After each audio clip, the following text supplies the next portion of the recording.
कुछ किरदार वक्त के साथ मिट जाते हैं और कुछ खामोशी से तकदीर लिख जाते हैं। पुराने जमाने की बात है। एक गांव था रोशनपुर, जहां हर दीवार पर अल्लाह का नाम लिखा जाता था, मगर दिलों पर दुनिया की मोहब्बत गहरी हो चुकी थी। लोग नमाज पढ़ते थे, लेकिन मस्जिदों से ज्यादा बाजारों की तरफ भागते थे। उसी गांव के बाहर एक तन्हा झोपड़ी थी और वहां रहता था एक सादा सा शख्स, अयूब। उम्र कोई 45 साल, दाढ़ी सफेद, चेहरा नूरानी, कपड़े मामूली, लेकिन दिल साफ, बिल्कुल आईने जैसा। लोग उसे पागल फकीर कहते थे। कोई उसकी बातों को हंसी में उड़ा देता तो कोई कहता यह आदमी तो किस्मत बदलने की बातें करता है। मगर खुद की हालत देखो। मगर अयूब हर सुबह उठकर दरिया किनारे बैठता, मछली पकड़ता नहीं बल्कि पानी में डाली हुई खाली बाल्टी देखकर अल्लाह से दुआ करता, या रब, जो मेरे नसीब में है वही मुझे अता कर, और जो मेरी नियत में है उसमें बरकत दे। गांव वाले हंसते, भूखा है मगर नसीब की बातें करता है। मगर अयूब की आंखों में शिकवा नहीं था बल्कि सुकून था। वो कहता, लोग सोने के सिक्के ढूंढते हैं और मैं अल्लाह की रहमत। इसी गांव में 3 अमीर आदमी भी रहते थे, सलीम, बशीर और शौकत, जो हर वक्त यह सोचते थे कि किस तरह अपने तिजोरी में और दौलत भरे। वह दिखावे में बड़े नमाजी और परहेजगार थे, लेकिन अंदर से उनके दिल लालच से भरे हुए थे। एक दिन उन्होंने मिलकर कहा, इस अयूब को सबक सिखाते हैं ताकि लोग समझे कि किस्मत दुआ से नहीं दौलत से बनती है। पर उन्हें नहीं पता था, जो अल्लाह पर तवक्कुल करता है उसके लिए नामुमकिन भी मुमकिन हो जाता है। सलीम, बशीर और शौकत तीनों ने मिलकर एक चाल चली। उन्होंने सोचा, अगर इस अयूब को हम सोने की ईंट दिखाकर बहकाएं और फिर उसे जलील करें तो लोग समझेंगे कि यह फकीर बस बातें करता है, कोई करामत नहीं रखता। दूसरे दिन तीनों ने एक सोने की ईंट को एक लकड़ी के बक्से में रखा और दरिया किनारे अयूब की बाल्टी के पास रखा आए। फिर दूर पेड़ के पीछे छुपकर तमाशा देखने लगे। सुबह सुबह जब अयूब हमेशा की तरह अपने कांपते हाथों से बाल्टी उठाने गया, उसकी निगाह उस बक्से पर पड़ी। उसने बक्सा खोला और देखा, चमकती हुई सोने की ईंट। तीनों दौलतमंदों के चेहरे पर मुस्कान आ गई। अब गिरेगा यह फकीर, दौलत देखकर भागेगा। लेकिन अयूब ने वो सोने की ईंट 2 पल देखा और फिर पानी में फेंक दी। हाँ, सीधा पानी में, अल्लाह की राह में। फिर वो बैठ गया और बोला, या रब, मैंने कभी तुझसे सोना नहीं मांगा। जो तूने दिया वह भी इम्तिहान था और जो तूने लिया वह भी मेरी रजा है। पीछे छुपे तीनों के चेहरे पर जैसे किसी ने तमाचा मार दिया हो। शौकत ने गुस्से में कहा, यह क्या पागलपन है? वो सोने की ईंट थी। अयूब मुस्कुराया और धीरे से बोला, जिसे यकीन हो अल्लाह की रोजी पर, उसे किसी इंसान की सोने की ईंट की जरूरत नहीं। गांव के कुछ लोग यह मंजर देख रहे थे और वह पहली बार उस फकीर की आंखों में झांक पाए जहां तवक्कुल का समंदर बह रहा था। अब गांव के अंदर धीरे धीरे बातें फैलने लगी। क्या यह फकीर वाकई कोई खास बंदा है? क्या उसकी दुआ में असर है, या फिर यह बस दिखावा है? अगले दिन सुबह मस्जिद के बाहर हल्की हल्की फिजा थी, लेकिन लोगों के जहन में एक ही नाम गूंज रहा था, अयूब फकीर। वही अयूब जिसे अब तक पागल कहा जाता था। अब उसकी बातें लोग अदब से सुनने लगे थे। सलीम, बशीर और शौकत की आंखों में तिलमिलाहट थी, क्योंकि वह अपनी चाल में नाकाम हो चुके थे। मगर अब वह हार मानने वाले नहीं थे। तीनों ने मिलकर एक और योजना बनाई। इस बार वह अयूब को पूरे गांव के सामने जलील करना चाहते थे। उन्होंने गांव के चौक में भीड़ जमा की और अयूब को वहीं बुलवाया। अयूब आया, अपनी उसी झुकी पीठ, झुकी निगाह और नूरानी चेहरे के साथ।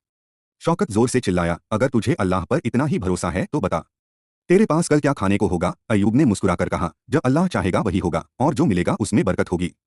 बशीर हंसते हुए बोला, अगर कल तेरे घर खाना आया तो हम तीनों तेरे पैर पकड़कर माफी मांगेंगे। सलीम ने शर्त जोड़ दी, और अगर कुछ ना आया तो तू इस गांव से चला जाएगा। सारी भीड़ हंस पड़ी और अयूब बस सिर झुकाकर बोला, जो अल्लाह चाहे वही बेहतर। उस रात अयूब ने दरिया किनारे जाकर अपनी पुरानी चटाई बिछाई और एक छोटी सी दुआ की, या रब, तू जानता है मेरे दिल का हाल और इन लोगों के दिलों का हाल भी। अगर मेरी तौहीन में तेरी रजा है तो मैं सर झुका देता हूँ, और अगर तू चाहता है मेरा इज्जत से जवाब देना तो मुझे वहीं से रोजी भेज जहां से किसी को उम्मीद भी ना हो। उस रात बहुत ठंडी हवा चल रही थी, और उसी वक्त गांव से बहुत दूर एक अमीर सौदागर का काफिला रास्ता भटक गया। सौदागर ने अपने नौकर को भेजा, कोई नेक आदमी तलाशो जो हमें सही रास्ता दिखा सके। नौकर चलते चलते दरिया किनारे पहुंचा, जहां अयूब फकीर तस्बीह पढ़ रहा था। नौकर बोला, मालिक ने कहा है कोई सच्चा और भरोसेमंद आदमी चाहिए जो हमारे कारवाओं को सही रास्ते पर ले जाए। अयूब ने इशारा किया और सुबह तक उन्हें सही रास्ते पर पहुंचा दिया। सौदागर ने जाते जाते कहा, अल्लाह का नेक बंदा है, तो यह लो थोड़ा सा खाना और कुछ चांदी के सिक्के। अयूब ने सिर झुकाया, यह तेरी नहीं मेरे रब की तरफ से है। सुबह हुई और गांव में ढिंढोरा पिट गया। अयूब के पास खाना आया है और वह भी भरपूर। भीड़ फिर जमा हुई और तीनों अमीर हक्के बक्के रह गए। अयूब ने नजरों से उन्हें बुलाया और सिर्फ एक बात कही, जिसे लोग तौहीन समझते हैं वह अल्लाह की नजर में इज्जत का दरवाजा भी हो सकता है। गांव की गलियों में अब अयूब का जिक्र होने लगा था।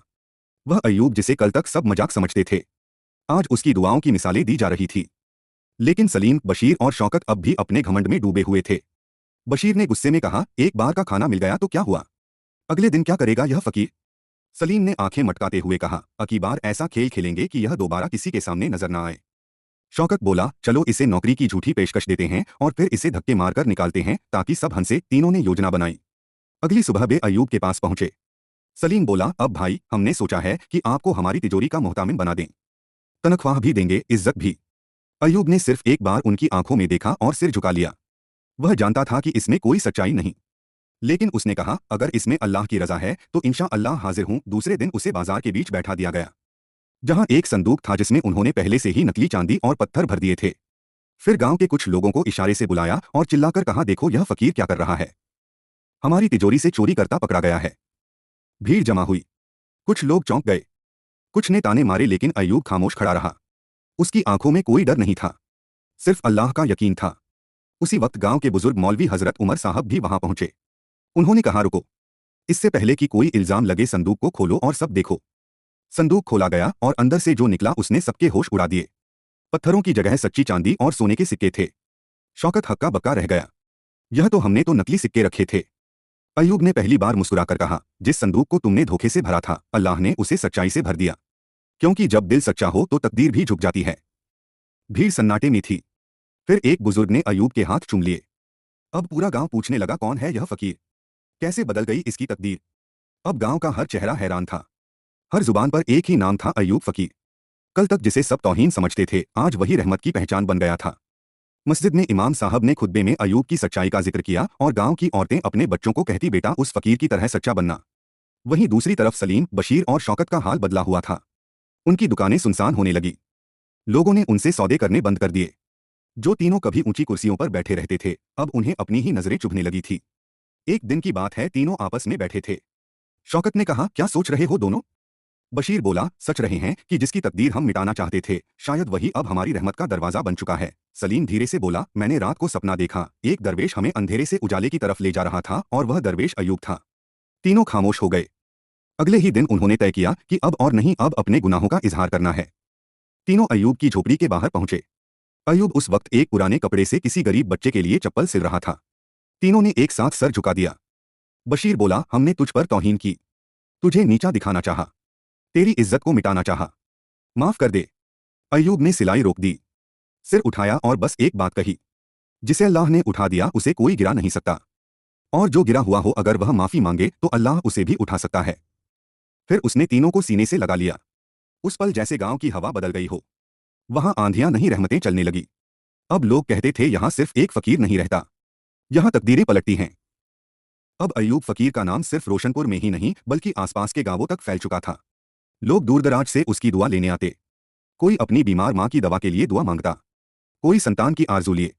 लेकिन अय्यूब सिर्फ एक जवाब देता, मैं कुछ नहीं, मैं तो बस उस दर पर बैठा हूं जहां से हर किसी को कुछ मिलता है और किसी को सब कुछ।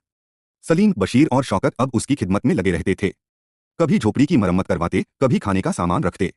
और अय्यूब हर बार कहता, खिदमत उससे करो जो तुमसे उम्मीद भी नहीं रखता, अल्लाह वहीं से इम्तिहान लेता है। फिर एक दिन एक